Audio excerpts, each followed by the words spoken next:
Bonjour à toutes et à toutes, je vous propose de poursuivre le cours sur la gravitation en troisième avec la deuxième partie, qu'appelle-t-on interaction gravitationnelle?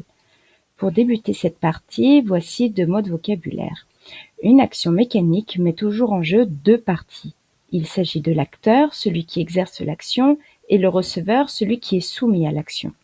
Je vous rappelle que faire une action mécanique, c'est mettre en mouvement un objet ou une personne. Par exemple, prenons le cas d'un footballeur qui donne un coup de pied dans un ballon lors d'un penalty. Je vous demande qui est l'acteur, qui est le receveur.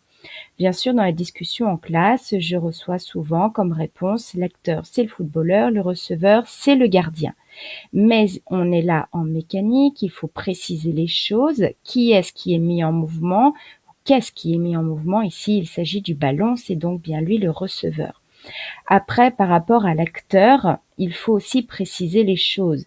Quelle est la partie du footballeur qui met en mouvement le ballon? Il s'agit de son pied. Donc l'acteur est le pied du footballeur, le receveur est le ballon de foot. Pour comprendre la notion d'interaction gravitationnelle, je vous propose de faire 2 activités que vous pourrez télécharger sur mon site apscience.free.fr. Il y aura également un lien d'une vidéo à regarder pour faire l'activité numéro 1.